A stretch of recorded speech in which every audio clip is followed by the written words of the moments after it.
bow, bow, bow, bow, bow. It's the EHRPG Podcast, episode 40-something.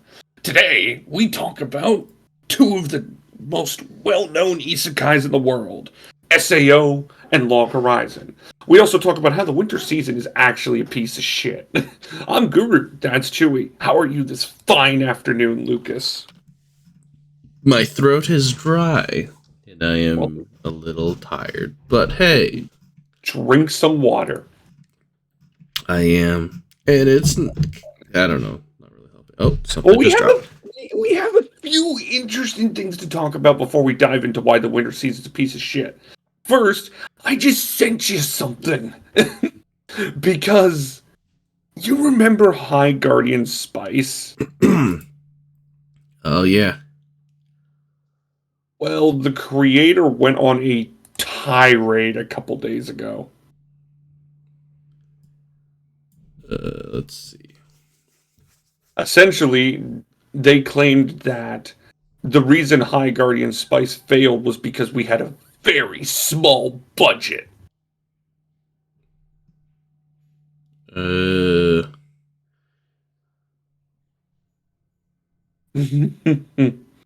Alrighty, so shall we start from the beginning? High Guardian Spice had a very small budget.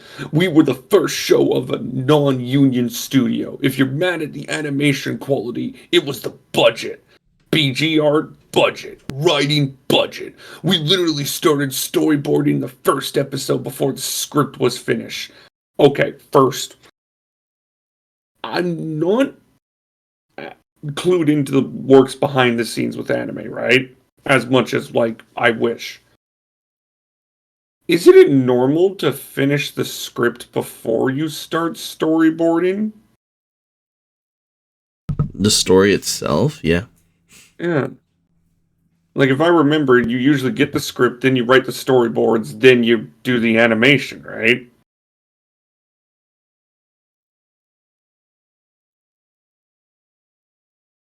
Anyway. And then they go on to say that when we ran into problems, we didn't have the time or money to fix them. We had to barrel down and make do with what we had.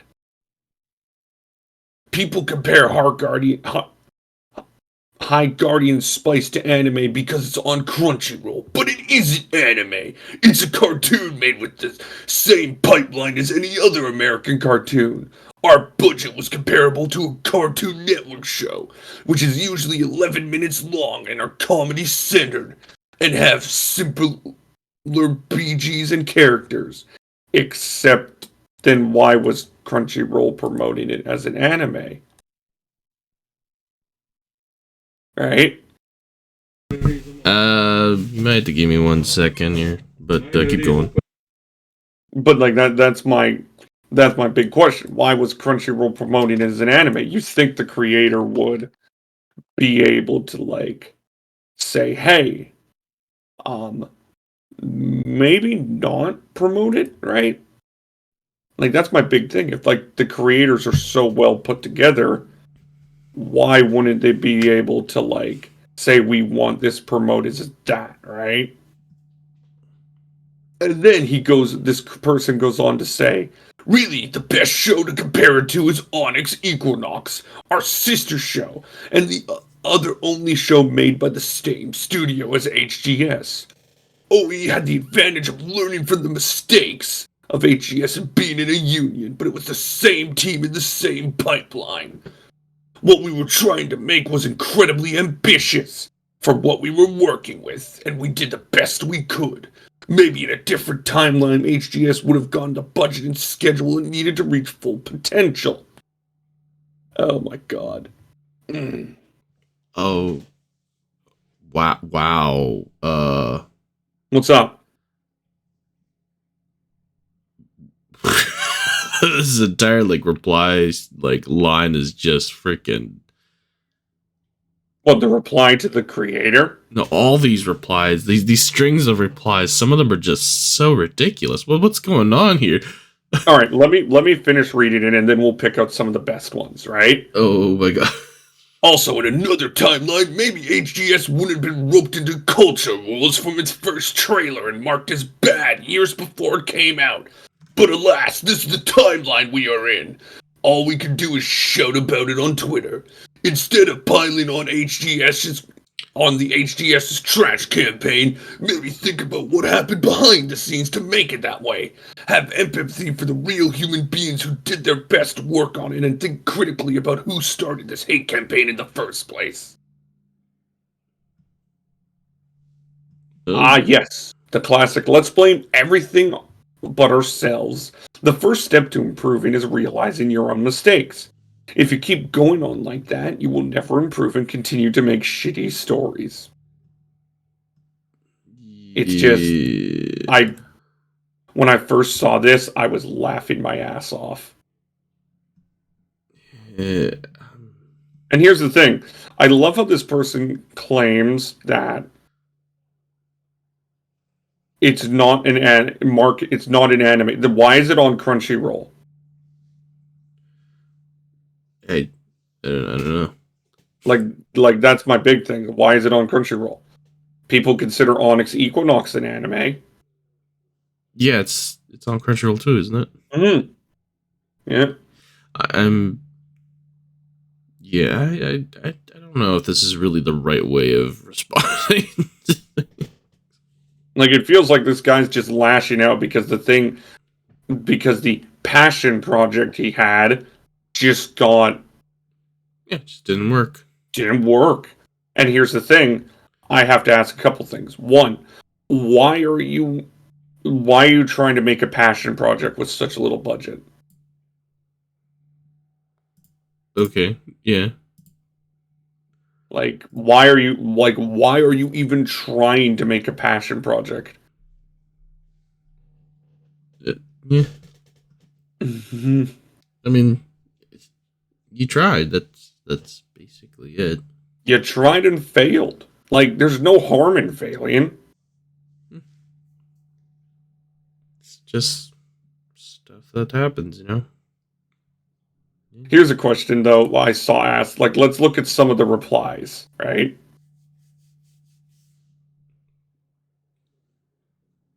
Apparently, bad writing equate to budget. His statement is that writers are paid employees. Small budget equals less time to write. And it's just no. That's just bad scheduling.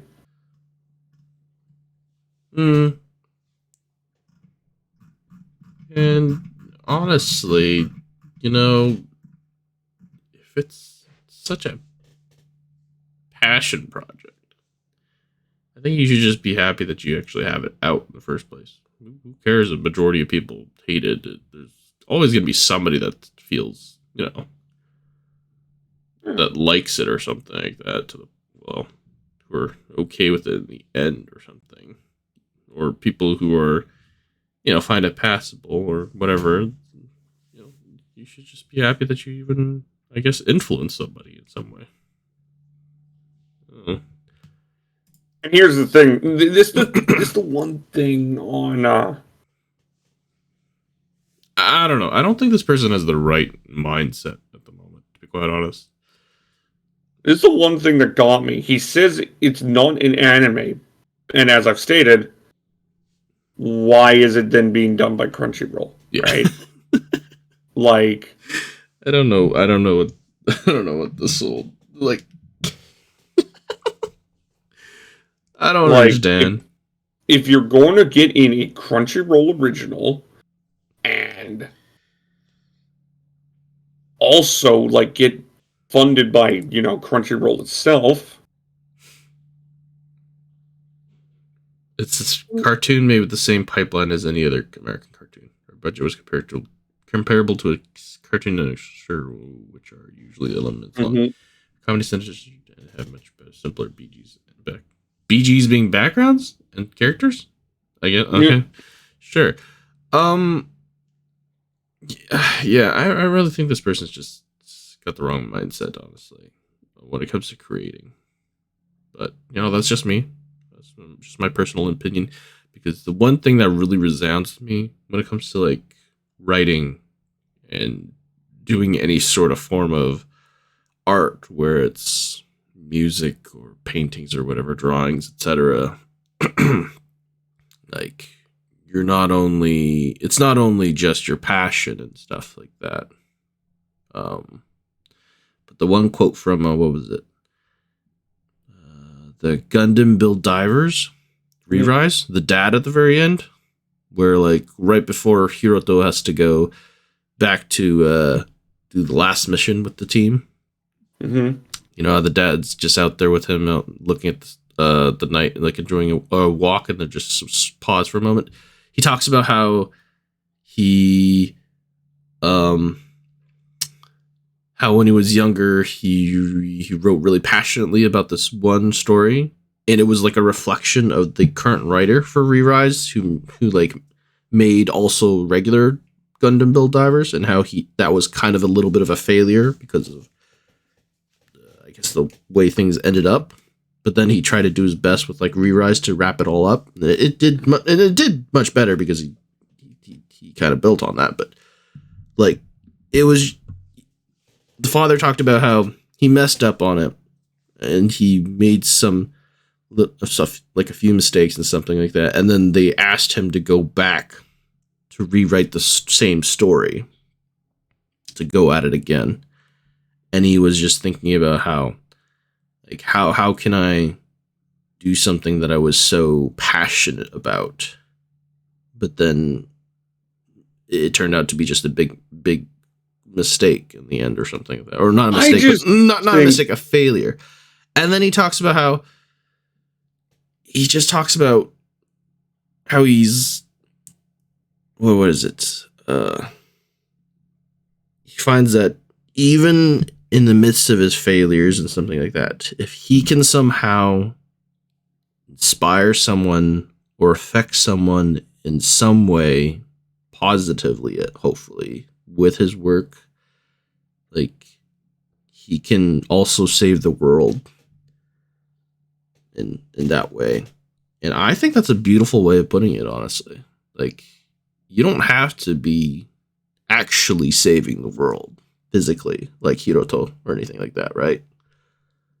You can just affect other people by releasing your content as a creator, and maybe one in the million or one in the hundreds or something like that, you know, is affected positively, or saves them somehow, or helps them, or aids them, or you know, or gives them form of happiness or joy, or whatever. Like, just the one thing, you saved their world at that point, in a sense. I just think this person doesn't know how to accept that his passion project was a failure.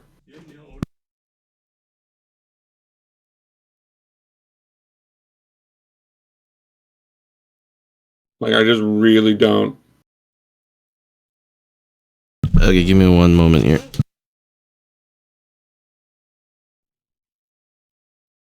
But yeah, no, like, when I look at it, I just see a guy lashing out because the thing he cared about was recognized as a failure, right?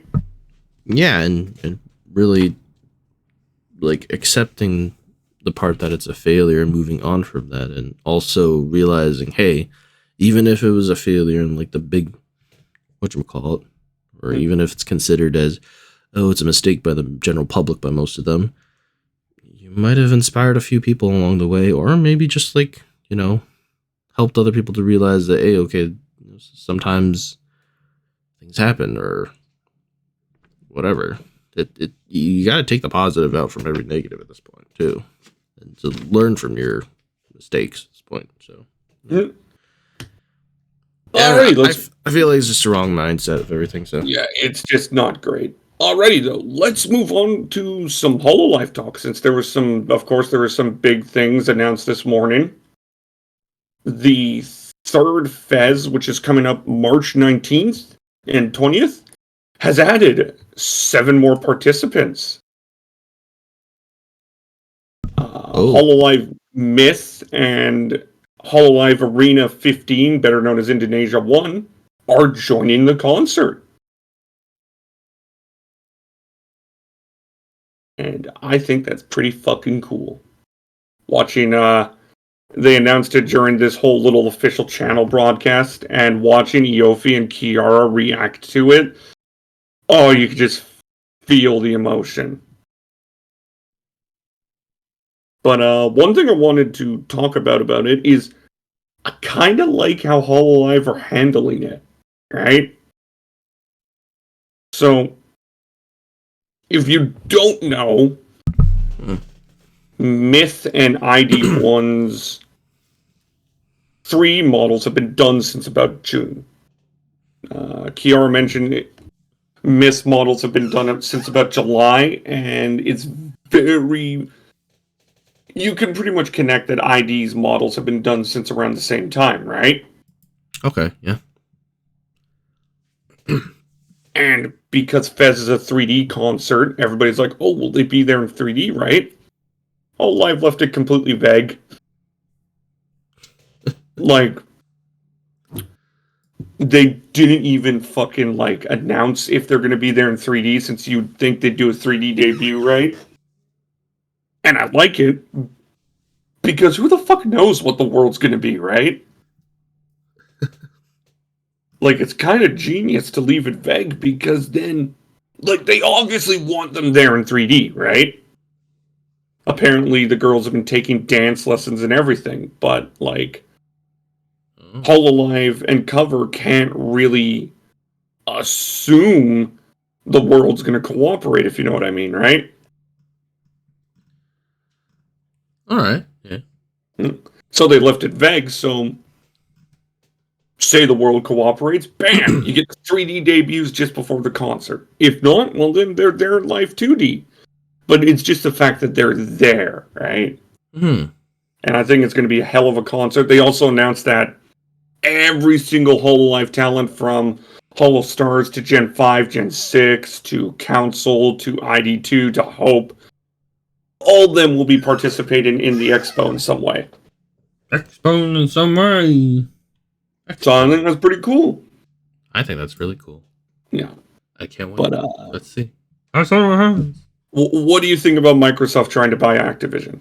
What do you mean try? They did. It hasn't been pushed through yet, and there's reports coming that the DOJ may actually block it. I thought they already did, though. It was like 40-something 9 billion or whatever. 49 billion? 79, it was, I think, about 79 billion. Oh my god. And isn't Activision Blizzard, yeah. Yeah, Activision Blizzard, right? What? Yeah. I don't know. It's a ridiculous amount of money. Right? So it's kind of insane. It's an insane amount. And it's also a big purchase on that point, too. This is turning base. It's coming to the part where we're getting to mega conglomerates. Like, really mega super conglomerates. We're getting to the future where everything's being owned by only, like, 5 companies. Yeah, because fucking... you see, they have what? Bethesda? Mm-hmm. There's one more I'm missing. One more big one that they bought. Oh god, it's not. There were 3 specific companies that Microsoft bought. Right? It was Bethesda, Activision, and one other one. Oh, okay. Here, I can help you look up for that one. Let's see. Microsoft by companies in the last 10 years. There was one other company. Okay. Looking at the acquisitions history. Xander, 2Hat, Clear Software, Ali.io, Take Lessons, Clipchamp, Pure 5, Cloud Knox, Pure, Risk IQ, Reframe Labs, Kindle, Marketing Group, CyberX, Orion Systems, Communications Inc., ZeniMax Media, CyberX, ADRM Software. Is it like a really big name? Who knows? I'll figure it out later. But either way, I think a lot of people are wondering, like, are we just going to get to the point where, like, Ninja Sony Theory? and Microsoft... Maybe. I don't know. No, it's got to be something big that we both know, right? Let's see. Who knows? But anyway... LinkedIn? A lot of people... Who knows? It doesn't matter. A lot of people are bringing up the point that, like, are we going to get to the point where, like, Microsoft and Sony just buy up everyone? I don't even see Bethesda on here, actually. That's weird. But yeah, no. Mojang. Is it Mojang? No, but they bought Mojang years ago. Okay, then. Skype? No. They've had Skype for years. But yeah, no. Like, is it another gaming company? Yes. Okay. Maybe it was Ninja Theory. Who knows? Who cares? Let's just move on to the point of, are we going to see a world where, like, Sony and Microsoft just eat other companies? Maybe. Probably. I mean, like, even EA has ate how many companies over the years, right? Oh, yeah. Yeah. Like, it's just, like, when I woke up to see that, I was just like, what the fuck? Yeah. Yeah. Alright, let's talk about shitty anime. Oh shit. Okay, so it's I found out. I found it. Okay. Oh shit. Okay. So these are the publishers that Microsoft owns right now. ZeniMax Media, which includes Bethesda Game Studios, Arcane Studios, blah blah, Machine Games, Tango Game Work. Yeah, which is Alpha Dog Game.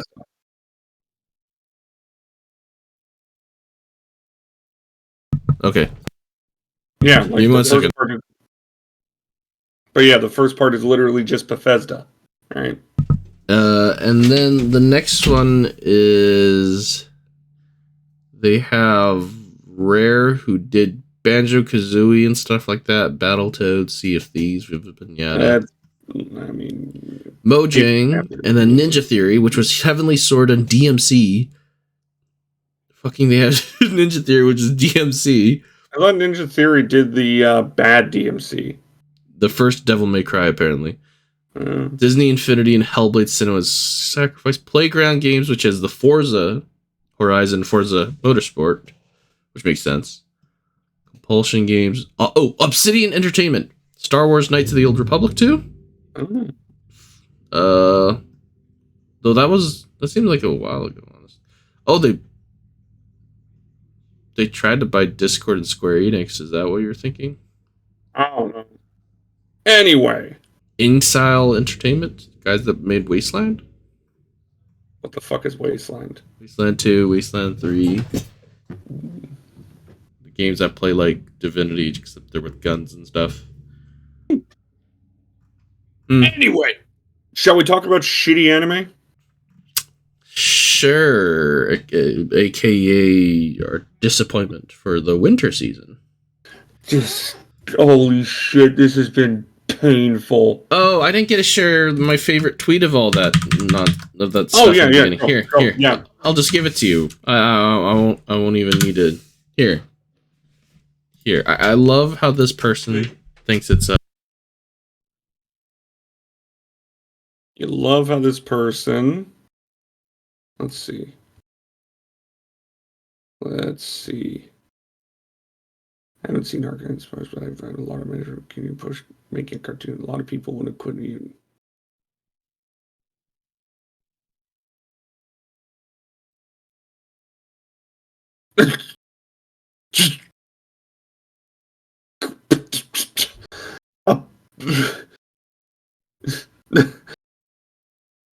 Okay. Yeah, so this one tweet apparently says that the reactionaries of people are just people who are generally struggling with their queer identity. I can only hope that they realize this and they apologize to you. And thank you for helping them. Let's move on. Ay. That is just. that is just, yeah. Anyway, shitty anime. I mean, look, I had What? stated that I think the winter season was going to be dry. It's bad. It's like a drought. Not a like. Well, no, actually, it's a desert, not a drought. All right. Let me just start from the top. Princess Connect Redive is great. It is essentially just better Konosuba with amazing animation. Like, it is easily one of the best shows of the season thus far. And it's even trying to tell a bit more of a story, right? Let's move on to the next show. Oh, yeah. Oh, yeah. She professed herself the pupil of the wise man. What the fuck? Yeah. Like, you were watching this too, right? I watched the weird preview first episode. That was... Here's the thing. That weird preview first episode was actually the first episode. Yeah, yeah. And then the second episode did actually nothing. Yeah. Did I mention how bad the CG is for the monsters? Yeah. Like, it's just... Oh my god. So that one has started off rather flat. Here's actually a good one. In the Land of Leodale. Oh yeah, I'm watching that. I haven't caught up to the third episode, but yeah, I'm watching that. It's charming. It has a nice story. The presentation reminds me of something out of hentai, if I'm going to be honest. I can actually see that, but the character models feel like you'd find them in a hentai. I feel like you need to watch more hentai, but okay, yeah. I'm not even going to react to that. And like, it's really funny. Like, it's really funny at times. So like, it's been a genuine joy watch, and it's nice. It's one of the few little beacons of light in the winter season. Okay. Yeah, it's done by the guys who, it's Maho Studio. I drowned in all the bad stuff. Yeah, they've done I'm Standing on a Million Lives, because that deserves something, and If It's For My Daughter, I Defeated Demon Lord, and By the Grace of Gods. I think you watched that show. Oh yeah, By the Grace of Gods. Yeah, that was not bad. That was very comfy. It's pretty much this show's actually pretty good. OP comfy. Nice. Well, I think the word I liked is well executed, right? Yeah, it knew what it was and then just did it. Sorry for that. No. I will say, the first episode, it was just like, wow, I didn't notice anything outrageously wrong with it. You know, other than the fact that the plot is a piece of shit. Really? Okay. Right? Okay. And then episode 2 begins. And they don't know how to animate him firing a gun. Nope. They literally animated 3 different ways in the episode. Incredible. In the first bit, they just animate bullets come. Little flashes. He doesn't even move his fucking hands. In the second, they animate with his hands going up, right? And in the third, they animate him pulling the trigger. Yeah.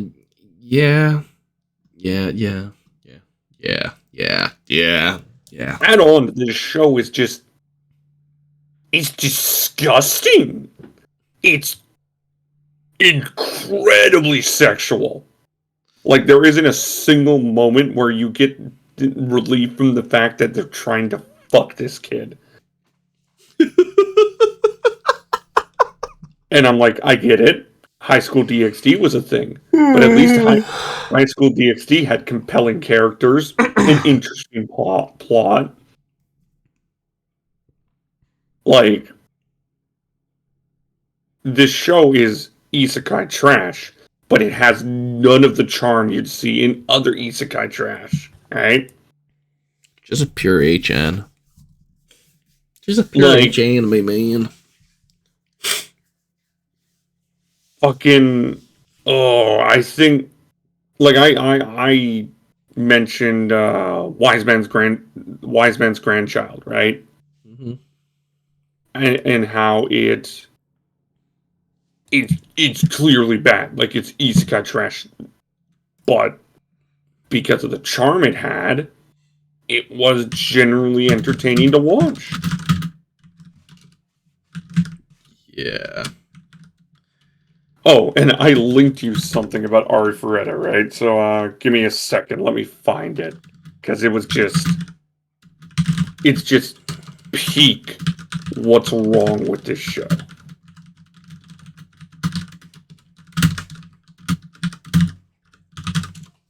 Okay. So Hajime at the start of Ari Ferretta is pretty much, it's when they get taken to the world, right? Yeah.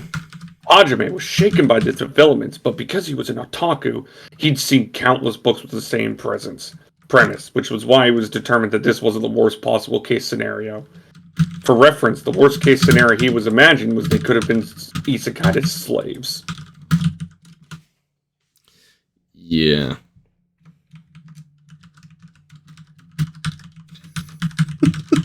So, like, it's so stupid. Yeah. And it's so sick. Like, there was one shot where the bunny girl, you literally just saw her tits bouncing. There was more animation in her tits than him pulling the fucking trigger of a gun. I think the company should have just taken this as an H-anime idea instead of a regular anime. And then Teasen Master Tagaki-san is, it's good. You would have seen more production out of it. And you know what? It would have been more passable then. Our Realist Hero Rebuilt the Kingdom Season 2 is boring as fuck. RIP. They spent the entire second episode in one room just talking to each other. I want the realist demon lord, man. I want the realist demon lord to come in here. I want a realist demon lord. My Dress Up Darling is actually really good. That's good. I saw a clip. Really, really good. It's a nice story about how, like, not viewing everybody through this lens. I also saw a lot of Marion Kitagawa art, so I'm very... A lot of people really like her. Yeah. Wow. A lot of people like her. That's a lot of art. Yeah. Yeah.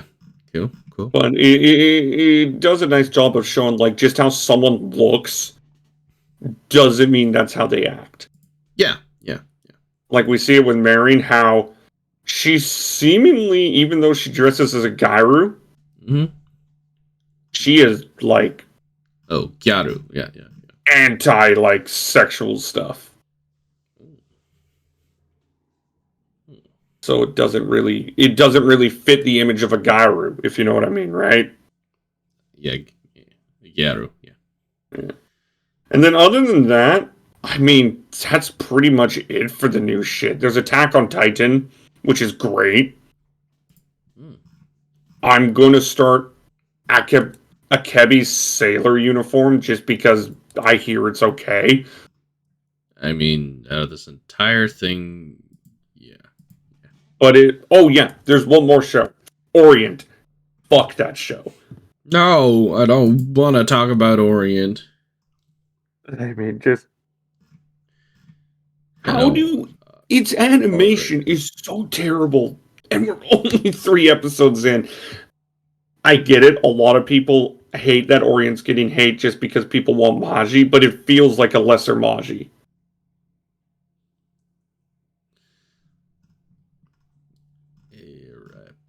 Like, you can see the comparison there, can't you? Yeah.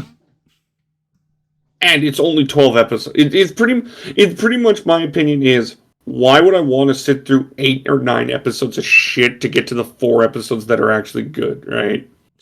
I don't think there's any 4 episodes that are even good. Weren't you the one talking up this anime? No. Oh. I said that the Orient was the one that was made by Magi or something. I read a little bit of the manga and it confused the hell out of me. Like, there's some stuff that's airing from the past season. I think Yasuhime's gotten really good. I was the one, I'm pretty sure, that talked up the Wiseman one, Dambelf, whatever, and then I was like, oh, they fucked her. They fucked this anime. Well, who knows? Maybe we'll see it in episode 3. Yasuhime's great now. World Trigger ends soon. Yes, the delay because of the volcano in Tonga. There was a tsunami warning last week. I know this probably won't help anyone, but thoughts and prayers to everyone in Tonga who were affected. Probably won't help. And I'm so sorry. But... Demon, if you want to ask me the 3 best shows, it's Attack on Titan, Demon Slayer, or Dress Up Darling. Oh yeah, Attack on Titan did actually come out this night. Yeah, and its first 2 episodes, while I'm watching and knowing the story, I'm just like, you fucking idiots. It's just peak Attack on Titan. Well, Shenmue's coming out on February 6th. Yeah, Shenmue, yeah. Or that should be interesting. Shenmue. And there's a lot of other shows out there. Fucking Kuroshi Ai. Apparently, Sabuki Bisco is getting a lot of love. I could see that. With the whole boards and stuff. But, other than that, I'm hearing nothing. The Genius's Pride, is that the other weird one? The Genius's Pride? What's that? Oh, sorry, the Genius Prince's Guide to Raising a Nation out of... Yeah. What's that one? I've only seen Chibi talk about it, and he really didn't like it. I feel like it's just another variation. I read the manga for this one. It was meh. It was okay. It was like a time passer type thing. I watched Tribe 9, which was really weird. I can't go into this thinking it's a sports anime. It's so weird, man. Is it a good weird or a bad weird? I don't know, man. I don't know if they got lazy either, because apparently 4 players on this team of this tribe or whatever, I think they're quintuplets or something. Oh my god, what? Quintuplets or whatever, quadtuplets? The 4, I don't know. There's 4 freaking kids that are born. Yeah, they're quintuplets. Whatever. I don't know the 4 version of it. 4 characters that are just the same because quintuplets. And I don't know if it's because of lazy design or if it's just. Do you really want to do that? You know what's one thing I hate? How similar these characters look to their Danganronpa.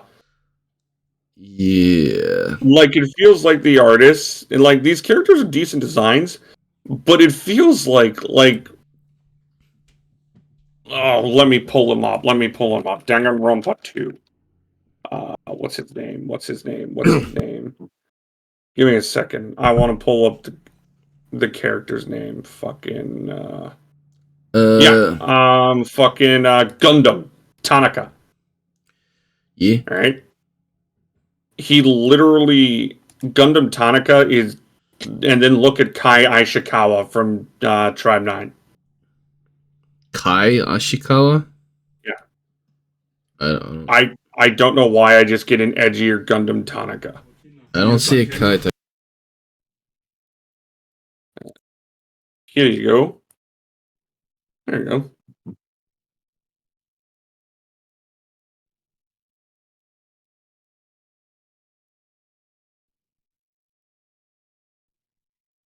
It's just, and then you look at more other characters and listen. You can look at this. You got the fat boy in every fucking Danganronpa thing. Gantaru feels just like a lesser version of the comic relief character from Danganronpa 1. What was his name? Where is he?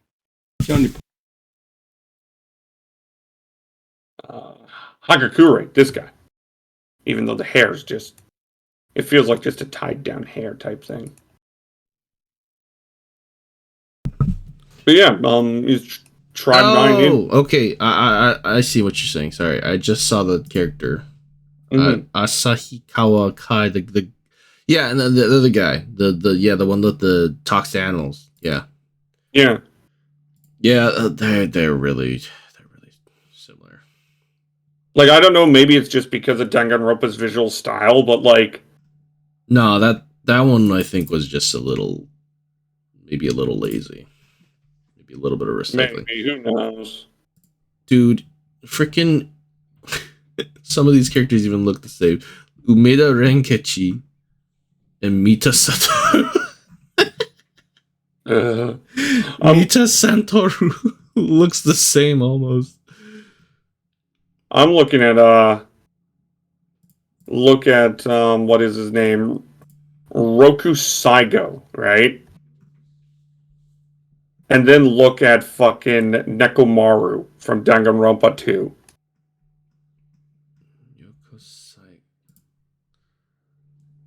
Oh. Like, if you told me these were just, like, the same characters, just years apart, I might actually believe you. Yeah. I actually didn't see Aoyama Kazuki. Where was this guy, actually?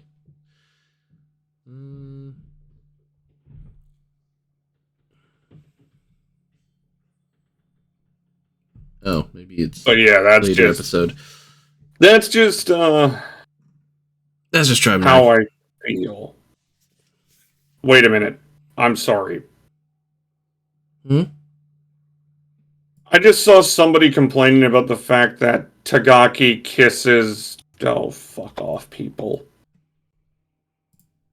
Kisses me? Boy on boy? No. In Tagaki's song, I saw somebody posting that, oh my god, anime sexualizing them even though they're like middle schoolers and it's normal for middle schoolers to kiss. Yeah. Leave them the fuck alone. They're just fictional characters. And who's to say that fucking middle schoolers don't want to go kiss somebody? I just hate this argument. Everybody's been using this fucking argument that, oh, you're just a pedophile if you like something that's not a lolly. I'm watching Futsal Boys. Honestly, it's not that bad. I find it's better. It's more. I can watch it with more at ease than Tribe 9, honestly. Even though it's a sports anime. And I have to say, Marcel, this is just Inazuma 11, just better, or not better, but like not as, how should I say, childish of art, I guess. More sharper edges, more shoujo than shonen, I guess. And yeah, they use super plays, Marcel.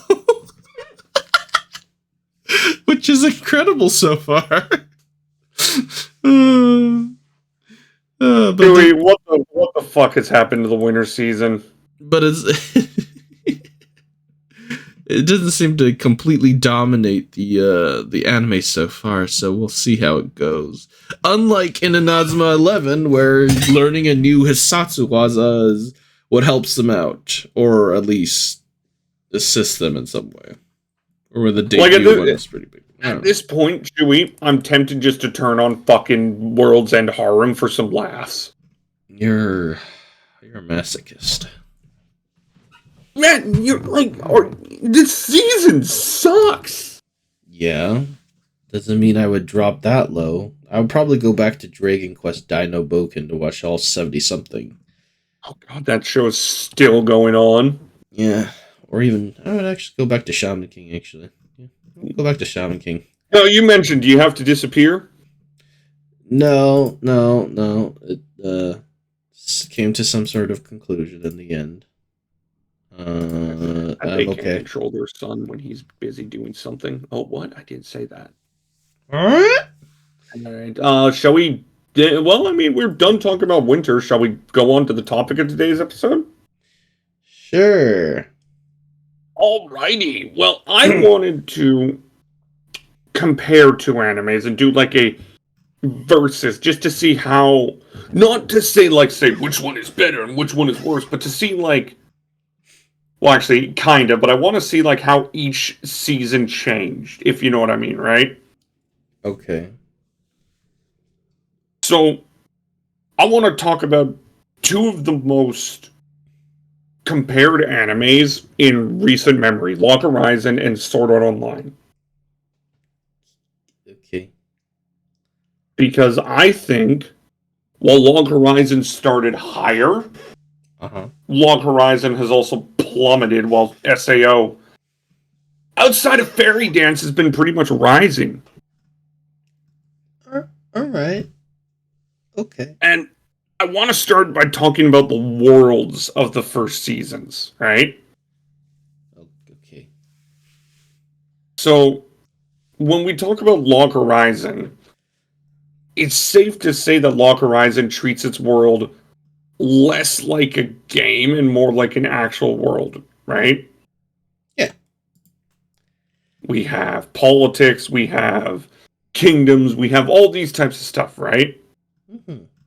And I think a lot of people fell in love with that because, well, I think a lot of people just really hated SAO for the sake of hating SAO. Yeah. I'm just. Well, you know how it is. It's the popular anime, right? It's the popular anime. It's like how people hate on Attack on Titan because it was popular, right? I just didn't like it in general. Yeah, season 1 kind of sucks compared to the rest of the show. It was just so really too weird for me. And like, and again, I've read some weird stuff. Like, I'm gonna be honest with you, SAO is probably my favorite anime series, but even I know the first season's kind of bland. Okay. Like, it has the trapped in video game thing that's been done before. Yeah, that's but I true. feel like what helped SAO gain popularity is it focused more on. It was a lot easier to get into for teenagers. Yeah. Unlike Log Horizon, which or children in general. Yeah, which isn't bad. No, not usually. No. And unlike Log Horizon, which I'm going to be honest, even in the first season, if you weren't paying attention, you would miss something. Man, I feel like I learned more about economics there than I did in the class about economics. Yeah. But maybe that's the whole point. Yeah. Maybe it was an economics class in disguise. Who knows? And then the author gets put in jail for tax evasion.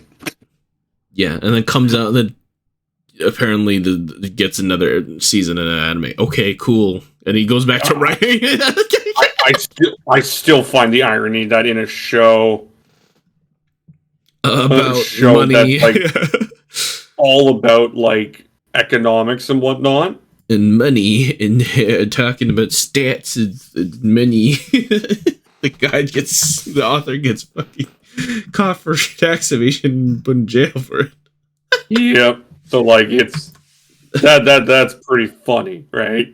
It's ironic. It's very interesting. But the one thing I will say about Log Horizon Season 1 is that part's interesting when they're building the world, right? And I have to say, like, Log Horizon Season 1 is a fair amount better than SAO Season 1. Okay, yeah. Because while SAO has an interesting, like, presentation, it never really does anything with the world. Yeah. First season, yeah. Like, I get different stories, but you can still at least flesh out the world. Like, what... Like, they say stuff. Like, they say how a bunch of people have stuck around the first city because they don't want to die, right? But they don't really show it. Mm-hmm. It's one reason why fucking the author, Reki, right? Excuse me. He's went back and started the SAO Progressive series. Which is literally just a retelling of the entire... Like, the entire Ancred arc. Well, no, not a retelling per se, but more of, like, an actual in-depth telling of it. So, like... It pretty much just... The best way to describe it is that everything that happened in the Ancred arc now gets actual depth to it. So we see Kirito and Asuna's relationship grow from the start, right? Okay. We see the side characters get more depth. Like, for example, the Argo, who is this pointless character in SAO, right? I don't remember the Argo. Yeah, that's the point. But apparently she was some beta tester who gave Kirito all the information he needed to get through SAO, right? Oh, wait. What? Is that the little girl? Not Silica, no, but it is a little girl. Okay, maybe I'm thinking. We only see her once. Once in the anime. Okay. Like, she is not around that much. She shows up in, like, remember when Kirito was hunting down the evil Santa Claus? Evil Santa Claus. Oh. Yeah. She shows up then. But other than that, she does not show up that much at all. Actually, the next time she shows up is in the current arc, Initial Ring. Oh. Oh, wow. So, like, Sword Art Online Progressive gives more depth to her as well. And you just see more of the world, right? Like, you get to know the NPCs of the world. Plus, apparently, the movie was pretty good, right? I didn't hear anything about that. So. Yeah, they released a movie for the first arc of Progressive. Aria and the Starless Night. Oh. Also, sorry, go ahead. And, like, Progressive is a great way to showcase that, right? Yeah. Since Ricky has stated, the whole point of this book is to expand on the Ancred arc. Because maybe, like, I've read the books. I'm going to be honest, the books do not go into depth about the arc at all. Okay. Also, here's a fun fact. The beginning of SAO technically begins November 6th, 2022. Okay, so that means some kid... Okay. All right. Mm-hmm. I'm going to keep my eye out for Kirito. Now, what were you about to say before I finish?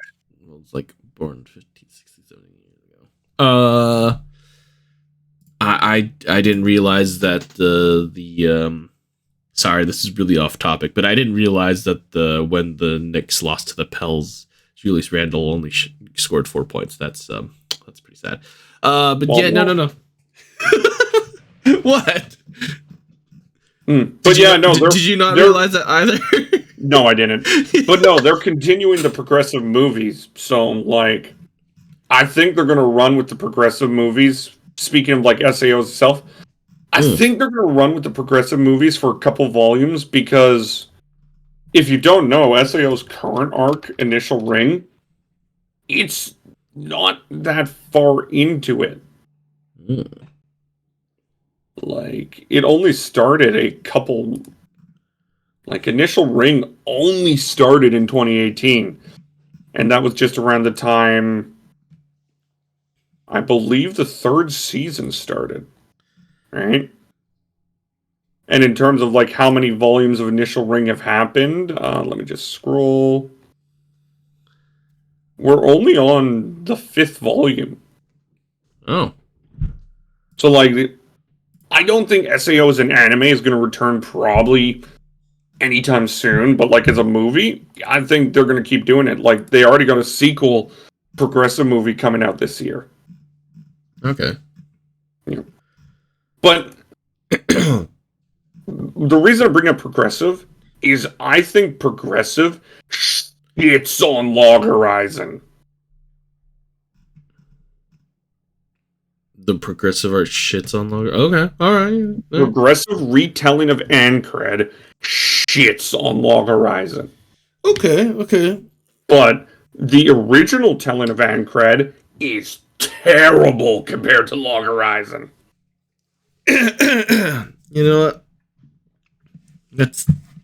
I think that's actually pretty decent at that point, because it just means, he went back and he understood what he was kind of needing to do. And honestly, I think Reki is probably one of the most impressive novelists in the world. Okay. His ability to understand what he did wrong and improve on that is crazy. Since I'll bring him something. He talks about the sexualization aspect of SAO. So, the ecchi stuff, right? And he said himself, he wanted to tone that down. So, sure, there are still moments. But in the story case, they make more sense. Like, they aren't just there for the sake of being there. Like, you see it in so many different pieces of media nowadays. Yeah. So I do like, I respect Reki a lot. Though I do wish Excel World would get more animes, but that's beyond the point. Yeah. So I think we can safely conclude that, like, the first season of SAO didn't have a great world. Yeah. Because even Fairy Dance was just your typical fantasy bullshit. Oh. Like, please do. I hate that I have to remind myself about Fairy Dance. Fairy Dance. It's such a bad arc. But anyway, okay, so we talk about economics with Log Horizon, right? Yes. What else makes that world strong? But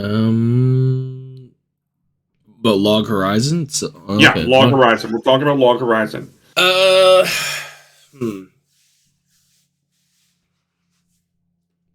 I guess this is kind of a good and bad thing at the same time, but I feel like Log Horizon goes more in depth in the actual video game aspects. I guess it's already explained in SAO, though. It was very... SAO does go in depth with its video game aspects. Yeah, but it's more you do than more of than a command than anything else. Show, don't tell? Yeah. I feel like that's what gave Log Horizon more of its charms, that it felt more video game-esque to a sense, but also what kind of put SAO. Yeah. Kind of distributed SAO a little bit differently as well. The thing about Show Don't Tell is that you just can't fuck it up. And I'm going to be honest, Log Horizon fucks it up really badly as the series goes on. Yeah. But, of course, SAO does the whole gotta scream out my goddamn. Okay, well, I mean, that's less an SAO thing and more just an anime thing. No, just. I do find it funny when we get to, like, the second season. The introduction of Shion is both hilarious and fucking silly. But, yeah.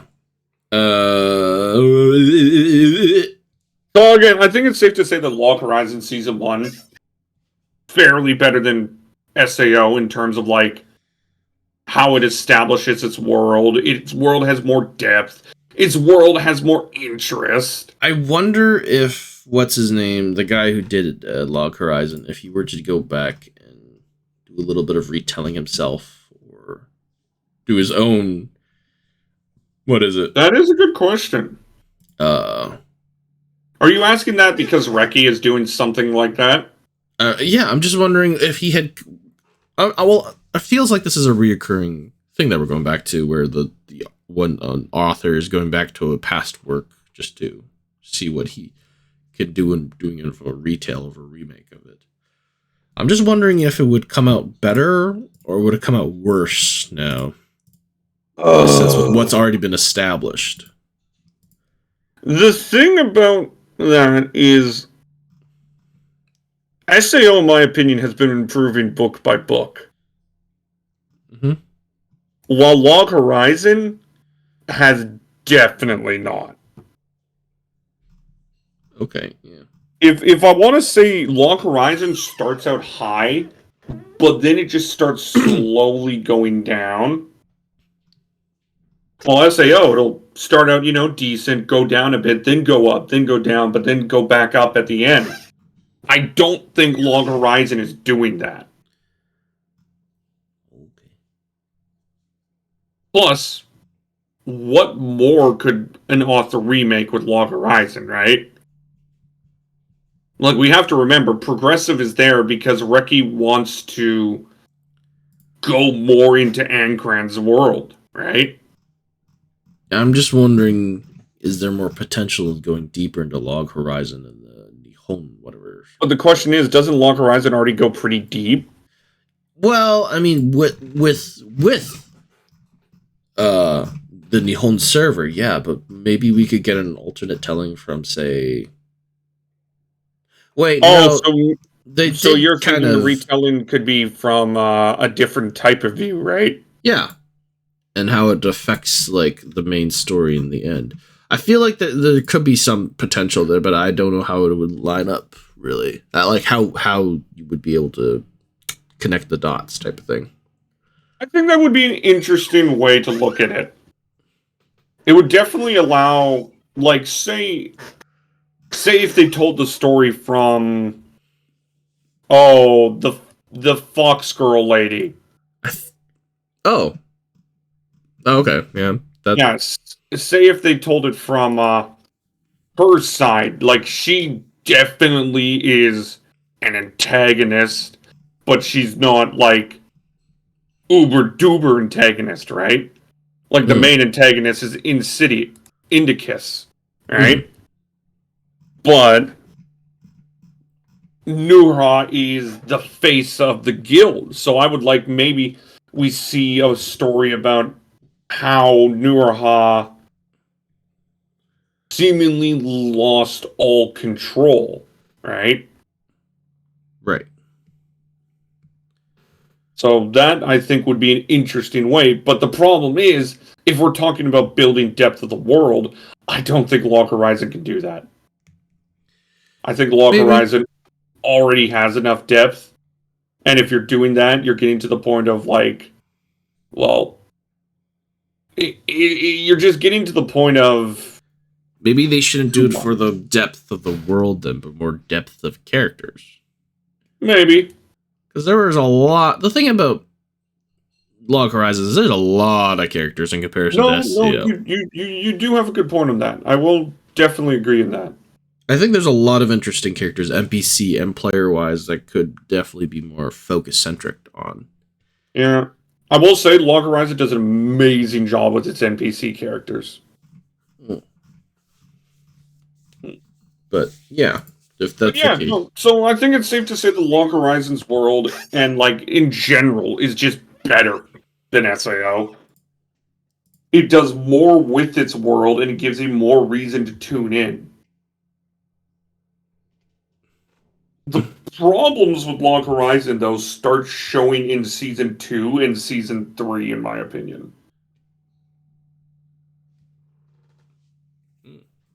Because while SAO, yes, I will say it goes to different worlds, you can still show different worlds in the place, right? Okay. Yeah. So, like Log Horizon, every different nation could have a different feeling to it. Okay. Like, we see that in the start when the first arc where they travel to the snow town that's all run down because the guild there was just terrible, right? Right. Like, remember the first arc where they go fight the big idiot, right? What's his name? Okay. The big idiot. What's his name? Oh my god, he's in Silver Sword now. Oh, Not William. The guy who he beat up. Deimos? Yeah, Deimos. Deimos? That's it. I don't remember. No, but that's it. That's who I'm thinking of. Really? That's the guy? I don't remember the... Yeah, Demicus, or whatever Shearer used to call him. God, Demicus, yes. Demicus. Yeah. Like, Demicus, his arc, like, the introduction to his arc, it's great. I liked it a lot. I think it showed what the world could become. Hmm. And yet they never really went further with that. Yeah. Like, we see the King Town, right? Hmm. But that feels just a bit too typical. I guess that's a little bit too And then we expected. see Planet Hybrin, but we never really see their effect on the town they took over. Oh yeah, okay, yeah. Like, think about this: Planet Hybrin has literally taken over a town, right? Mm-hmm. They have turned this town into something that it wasn't, right? Mm-hmm. And yet we never really see that.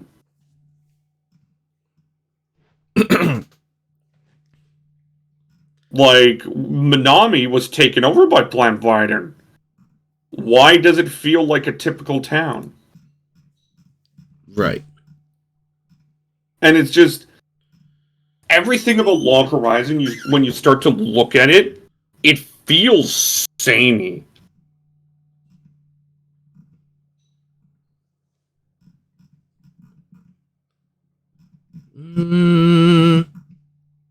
Okay. Yeah. Like, I get it. It's the same world, right? Like, I'm not denying that. Hmm. But you can't really deny that in a world based around Japan, Yeah. you can't have different cultures. That's...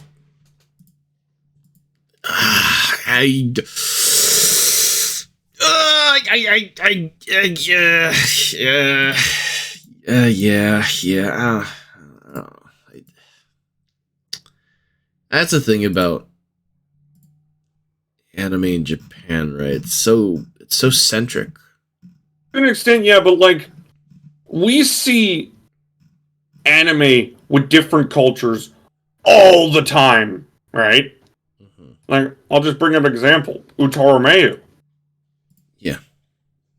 Every single city in that world has a different culture. Mm-hmm. Different people, right? Why can't Log Horizon do that? That's... yeah. Like, you have this giant world, right?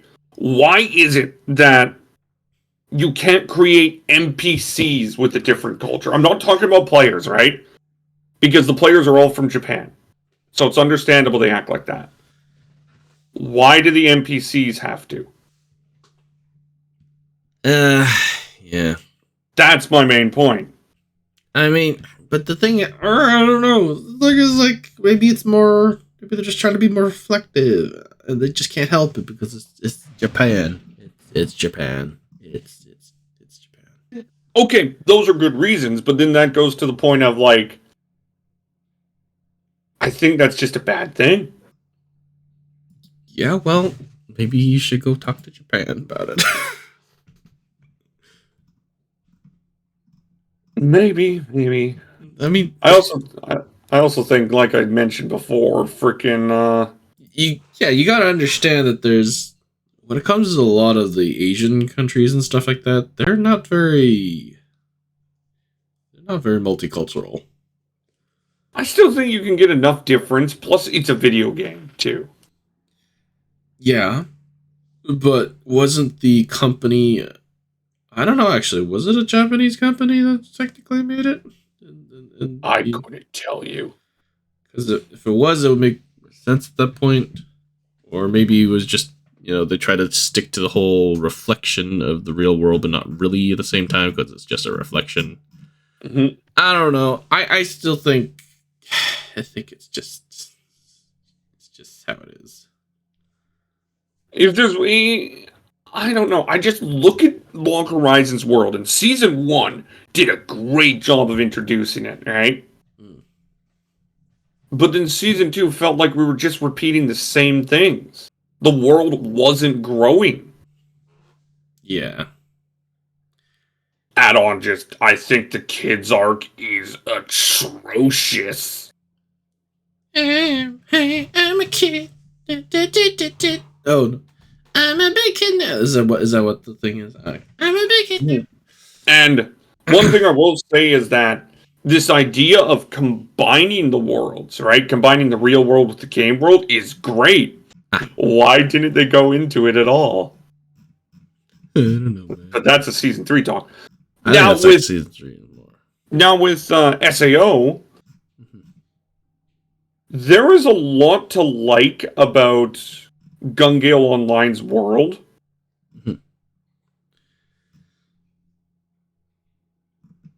I like how it feels different from the type of shows you get for this genre, right? Yeah. Like every single show would just have your typical fantasy bullshit, right?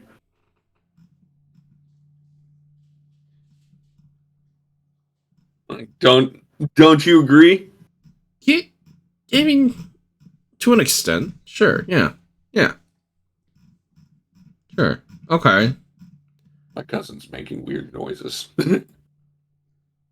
Yeah. So to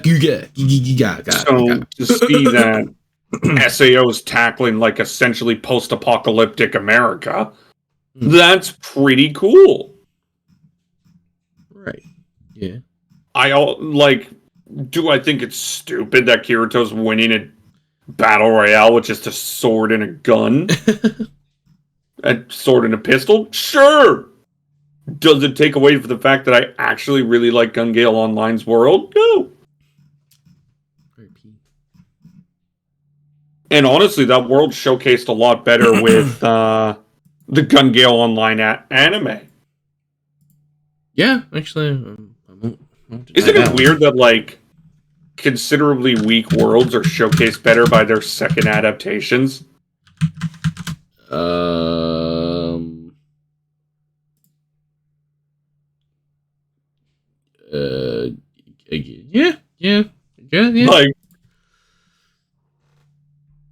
Like just think about that. Like Ankred is showcased better in Progressive. Mm-hmm. Gun Gale Online is showcased better in the Gun Gale Online anime. Like I just find that kind of funny when you actually sit down and think about it. Now here's the $1 million question. Would you consider Gun Gale Online's world better than what we got in Season 2 of Log Horizon?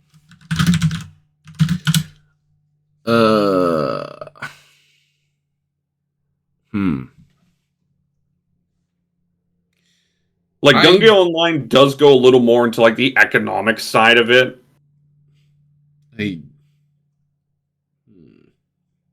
With how like you earn coins and earn things to be able to get things, right? Yeah. And this may surprise you. I don't think it's better, but I think it closes that gap. I don't think it's. Yeah, I don't think it's that much. I don't think it's better. Yeah. Yeah, I don't think it's better, but I think it shows that where Log Horizon was falling, SAO was rising a bit in terms of its worlds. Okay. And I do think the Mother Rosario arc definitely does a lot better with Alfheim Online's world than the Fairy Dance arc does. Okay. But let's get back and let's go to season 3, because this is where the world of SAO really just becomes awesome.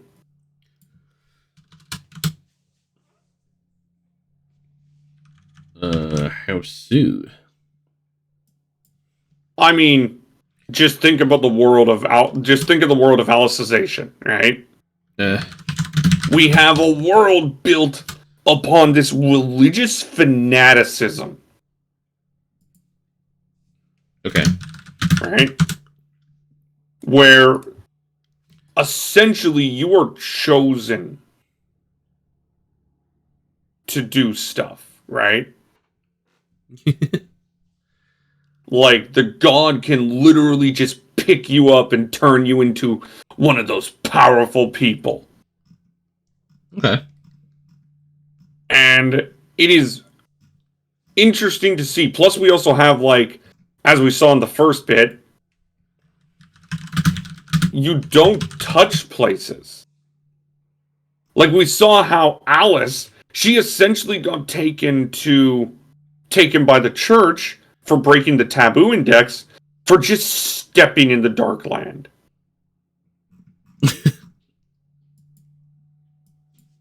She didn't do anything evil. She literally just put her foot down in it. Oh. Right? Okay. And this, of course, goes to the rape scene that everybody complains about, right? And it shows the darkness of the taboo index, how the taboo index was essentially saying, no, go ahead. Mm-hmm. And there's just so much depth to this world. Especially like how Quinella, an NPC, becomes mad with power and she's doing everything she can to get out of the world. Mm-hmm. But here are the known clauses of the taboo index, right? First chapter, first passage, first paragraph. Loyalty to the Axiom Church, right? What Quinella wants. Second clause. Unless another clause applies, one shall not intentionally reduce the life of another person. Clause 3. One may not claim items that belong to others without permission. This clause only applies to stealing from humans. Okay. Clause 4. All children must be taught the taboo index clauses. Clause 5. 5th chapter, passage 3, 11th paragraph. Not anyone shall go beyond the mountain range enclosing the edge of the human empire. Essentially the Darklands. That's what Alice did. Okay. Clause 6. One cannot kiss another person's lips, likely unless they are married.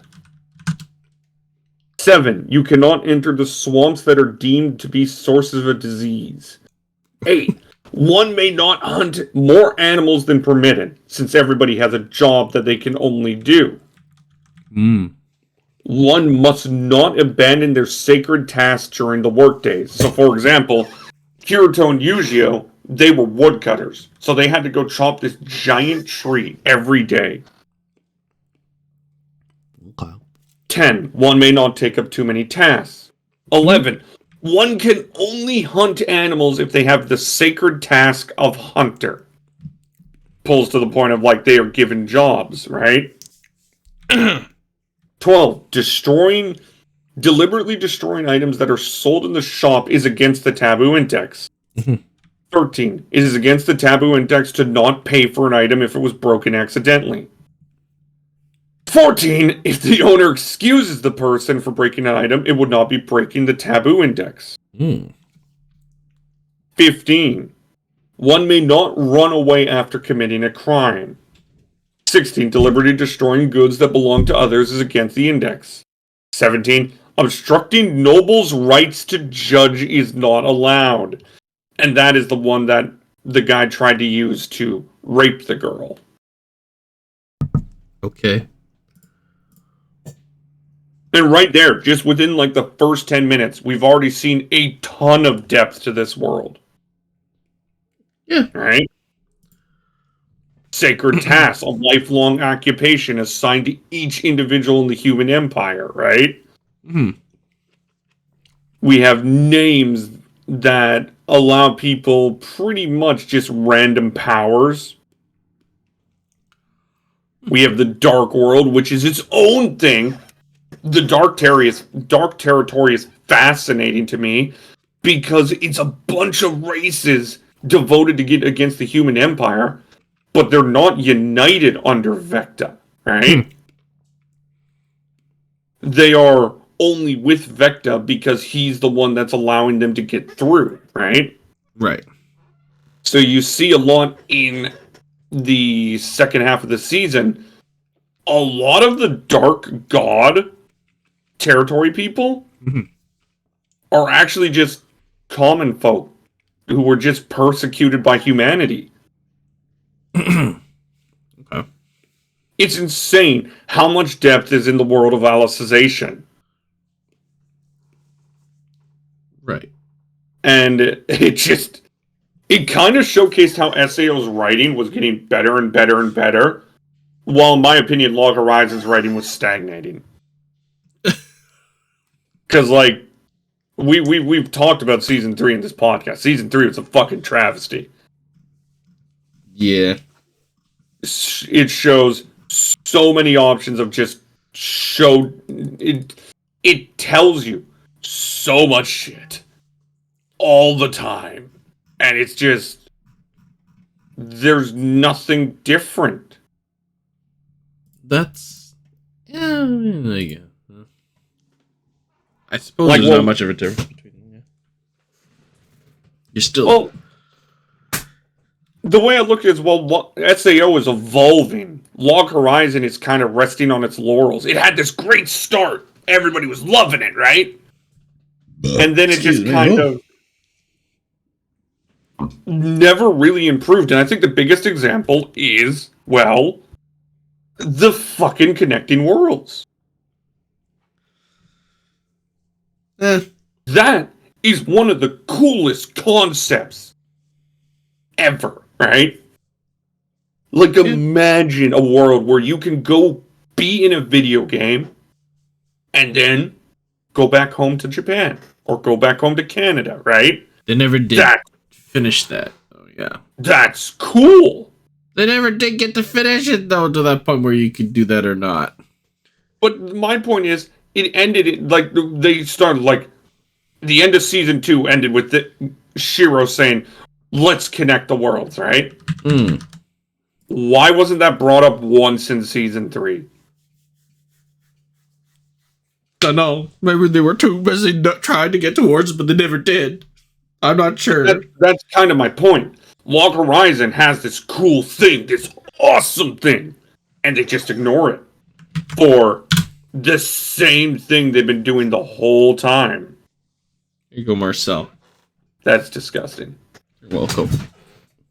And while in SAO's case, SAO definitely did not have worlds as good as Log Horizon, Alicization just eats it. Like, I think Alicization's world is insane. I've already mentioned, like, the Dark Territory, the Human Empire, the way the Church, the law system, the religion, right? All of that in Alicization makes it a really breathtaking world. And, like, a good example is the Integrity Knights. The Integrity Knights are the main military force of Quinella, right? Except you find out the Integrity Knights are people who broke the Taboo Index. Right. And they had essentially their entire lives suppressed. Making them just loyal to nothing but Quinella, right? And one of the most interesting parts about Alicization is seeing them return to the world that they're just like, wait, I was this person. Like Alice's fight against herself to become this. She essentially had her childhood robbed, right? Uh-huh. So for her to try to return is interesting. We see Baruch, fucking Christ, his name is hard. He was this legendary knight, right? Mm-hmm. Before being taken, right? Oops. And then he's trying to...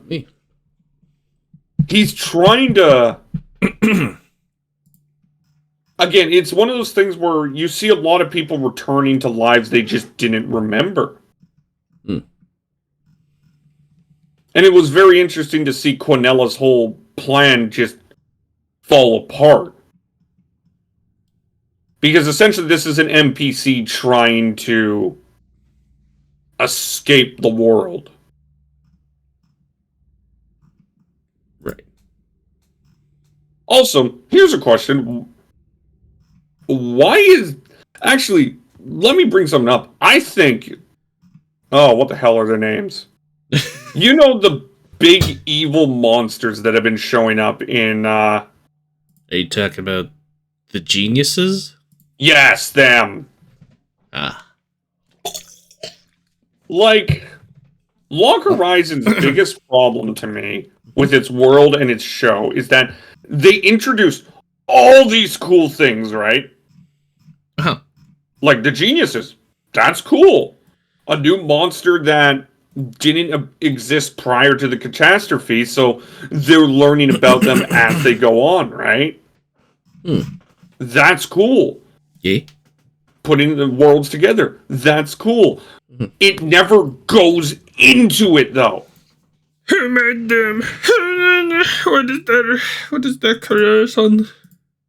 Wait. Like, wasn't there a... Oh, no, that was just an NPC, not a creation, not a genius that turned into a companion. Like, if I remember, the Log Horizon, the final arc of the Log Horizon Season 3, right? That was a battle against a genius, am I right? The... What? Sorry, in Season 3? The fight? What? Against who? Yeah, the final battle was against, I believe, Oh, what was his name? Season 3 or Season 2? Which one are you talking The end of Season 3. In the Labyrinth of Akihabara. Of Akiba. That was a genius?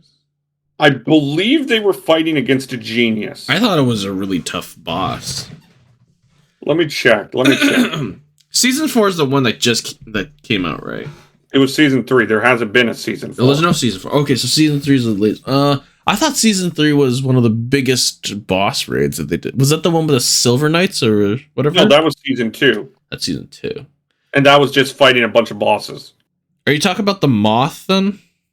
No, I'm talking about the final season. Like, the Season 3, the final arc. I don't remember this one. Give me a second. It was the Akiba raid. Remember, the season ended with the Akiba raid because I'm trying to find the monster's name. Oh, where the fuck is the monster? Oh, it's the one where the kids got fucking whatchamacallit, right? They were the only ones in it or something? Yeah, they were the only ones in it, yes. Okay, that one. Okay, yeah. That was a genius, yes. They were attacking it differently. Yeah, so they were attacking a genius. And, like, that, to me, is the way it should have been done from the start. That geniuses were the ones that attacked all the time? Or I'm not sure, but yeah. I feel like the geniuses should be used more to tell stories rather than just be big bosses. Because, like, I think the genius in that story was great. Yeah. Like, just... It really dived into what made the kids enjoyable. But it also dived into kind of what I wanted to see, because that was the series where Minami finally got rejected by Shira. Mm. Yeah. And Ugh. I liked that because it felt like the show finally was moving forward. When Log Horizon has kind of stagnated for a long time. Yeah, I mean, they definitely needed something added. Yeah, Genius Aranus. I finally found him. Yeah. I remember what he looks like. He's the weird one with the horns and the weird slime body that looks like what was it? Looks like Upgrade from Ben 10, basically. And he has the ability to sense the subjects of reverence of the targets, such as Shira for Minori or Naoto for Toya. From there, they shatter the memories. And like that worked on what Log Horizon has built. Every other genius just feels like a monster of the week. Really? Kind of my point. I didn't know that they brought in that many geniuses that it turned into the monster of the week. Yeah, apparently there's like there's a lot of geniuses. I remember the genius that they fought with, was it Shibuya or something? The two that were like controlling the mods? Yeah, I remember that. That was the finale of season 2. Yeah, that one. But to me, I really do think that Log Horizon's problems with the world stems from its writing. It never really evolves. Yeah, I think it could definitely use some. Like, it relies on the same things, economics, telling and not showing. Well, SAO, while it starts out considerably worse, you see the show grow each season in terms of its world building. To the point where I generally believe Alicization is one of the better worlds in anime. Yeah, I mean, yeah, I can kind of agree to that point, because Ricky went back and did stuff, and then he worked on it, he progressed in all of his writing. Now, who knows? Maybe things would have been different if, say, the author wasn't in jail for tax evasion. But apparently he was still writing. Writing and getting his booty clapped.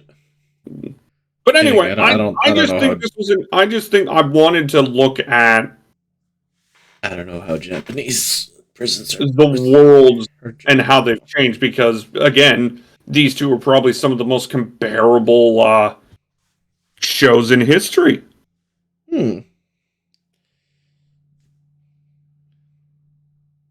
But yeah, I think that was a fun episode.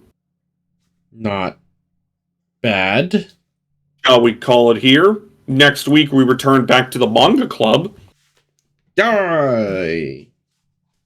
Anyway, this is the latest episode of the EHRPG Podcast. Me and Chewie are special. Hungry, so we're gonna end it here. Hungry and oh god. All right. Have a good one, guys. No. I'm trying to